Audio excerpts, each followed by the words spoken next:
देखिए साथियों, कार्यालय निदेशक प्रारंभिक शिक्षा राजस्थान बीकानेर के द्वारा दिनांक 14/7/2023 को एक ऑफिशियल नोटिफिकेशन जारी किया गया है।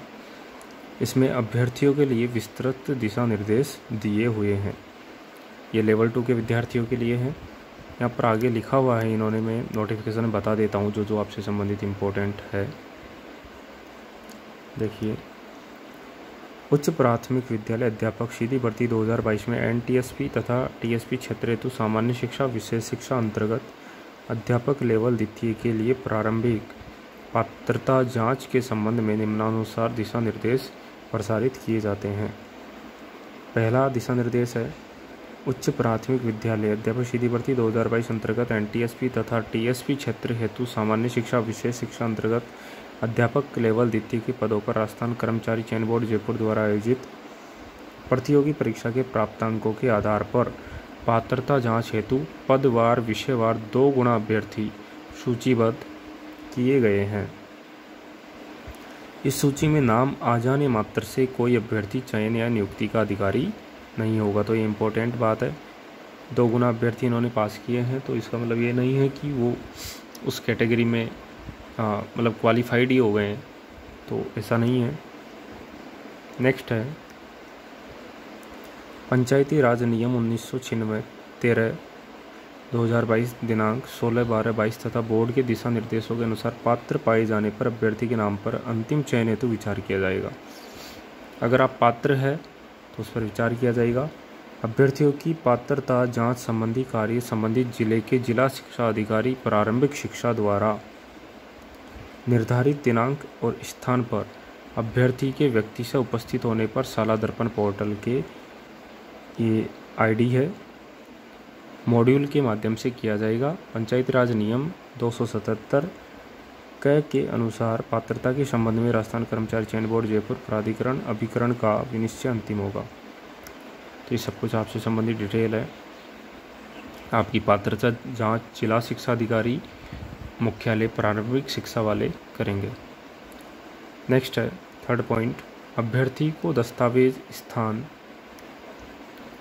एवं दिनांक की जानकारी, यानी आपके दस्तावेज सत्यापन का स्थान कौन सा है और दिनांक क्या रहेगी, इसकी जानकारी उनके द्वारा ऑनलाइन आवेदन में भरे गए मोबाइल नंबर एवं ईमेल आईडी पर प्रेषित की जाएगी। मोबाइल नंबर चालू रखें, ईमेल आईडी वर्किंग में होनी चाहिए। इसके अतिरिक्त अभ्यर्थी शाला दर्पण पोर्टल पर भी स्थान, दिनांक एवं समय की जानकारी प्राप्त कर सकता है। इस हेतु अभ्यर्थी को शाला दर्पण मॉड्यूल https राजस्थान शाला दर्पण .nic.in या स्टाफ सिलेक्शन पर रजिस्ट्रेशन करवाना होगा। रजिस्ट्रेशन की प्रक्रिया यहाँ पर डेट लिख रखी है इन्होंने, 15 जुलाई 2023 को प्रातः 10 बजे प्रारंभ होगी। इसके संबंध में FAQ यूज़र मैनुअल लिखित रूप में उक्त पोर्टल पर उपलब्ध है, वहाँ पर आप पढ़ सकते हैं कैसे क्या करना है आपको, सारा प्रोसेस है। अभ्यर्थियों को उनके द्वारा ऑनलाइन आवेदन में भरे गए मोबाइल नंबर तथा ईमेल पते पर SMS व ईमेल के माध्यम से आवश्यक सूचनाएं प्रेषित की जाएगी। अतः समस्त अभ्यर्थियों को निर्देशित किया जाता है कि वे इन्हें निरंतर चेक करते रहें, प्रेषित निर्देशों का पालन करते रहें। अभ्यर्थी के मोबाइल नंबर ईमेल बंद होने पर विभाग का कोई दायित्व नहीं होगा। ये सिर्फ और सिर्फ आपकी जिम्मेदारी है। अगर आपका फ़ोन बंद हो जाता है, मोबाइल नंबर बंद हो जाते हैं या ईमेल आईडी जो भी है वो वर्किंग में नहीं रहती, तो ये स्वयं की जिम्मेदारी है आपकी। फिर भी आप इनके भरोसे रहने के अलावा आप न्यूज़पेपर में देखते रहें, गूगल करके देखते रहें, साइट चेक करते रहें, यूट्यूब पर देखते रहें, आपको सारी सूचनाएं मिलेगी वहाँ पर। नेक्स्ट है, आगे लिखा है इन्होंने, यदि किसी अभ्यर्थी द्वारा आवेदन करते समय गलत मोबाइल नंबर भर दिया गया है तो निदेशालय में उपस्थित होकर मोबाइल परिवर्तित करवा सकते हैं। आपको बीकानेर जाना होगा, बीकानेर में शिक्षा निदेशालय में जाकर आप ये कार्य करवा सकते हैं। 5वां पॉइंट है, दस्तावेज सत्यापन हेतु जिला शिक्षा अधिकारी मुख्यालय प्रारंभिक शिक्षा द्वारा दस्तावेज सत्यापन या पात्रता जांच हेतु शाला दर्पण .nic.in स्टाफ सिलेक्शन पोर्टल पर दिनांक एवं स्थान का निर्धारण किया जाएगा। संबंधित अभ्यर्थी की लॉगिन में प्रदर्शित होगा। सूचीबद्ध किए गए सभी अभ्यर्थी शाला दर्पण पोर्टल पर प्रतिदिन लॉगिन आईडी से लॉगिन कर दस्तावेज सत्यापन की दिनांक एवं समय के संबंध में अद्यतन स्थिति की जानकारी प्राप्त करते रहें। तो ये इन्होंने साफ साफ कह रखा है कि प्रत्येक दिन आपको शाला दर्पण पर चेक करना है। नेक्स्ट है 6th पॉइंट, दस्तावेज सत्यापन की प्रक्रिया आवेदन में अंकित गृह जिले अथवा नज़दीक के जिले में किया जाएगा। राज्य से बाहर के समस्त अभ्यर्थियों के दस्तावेज जिला शिक्षा अधिकारी मुख्यालय प्रारंभिक शिक्षा बीकानेर द्वारा निर्धारित स्थान पर दिनांक को किया जाएगा। किसी अभ्यर्थी का एक से अधिक पद पर सूचीबद्ध होने पर, एक से अधिक पद पर यदि आप सिलेक्टेड हैं तो प्रार्थना पत्र पर उसको एक ही दिन में दस्तावेज सत्यापन करवाया जा सकेगा। इस हेतु अभ्यर्थी को प्रत्येक पद हेतु दस्तावेजों के पृथक पृथक सेट प्रस्तुत करने होंगे। 7वां पॉइंट है दस्तावेज सत्यापन के समय अभ्यर्थी को ऑनलाइन आवेदन पत्र, विस्तृत आवेदन, सह परिनिरीक्षा प्रपत्र, शैक्षिक व प्रशैक्षिक योग्यता, मूल निवास, संबंधित कैटेगरी का प्रमाण पत्र, विशेष श्रेणी जो भी है आप पर लागू उसका प्रमाण पत्र, स्वघोषणा प्रमाण पत्र एवं अन्य आवश्यक प्रमाण पत्र को स्व सत्यापित करते हुए, अर्थात आपको इनको सेल्फ अटेस्टेड करके संलग्न चेकलिस्ट को भरकर 2 सेट में वांछित मूल दस्तावेजों के साथ सत्यापन दल को प्रस्तुत करना अनिवार्य होगा। आपसे 2 सेट मांगे जाएंगे तो आप 2 सेट अवश्य लेकर जाएं।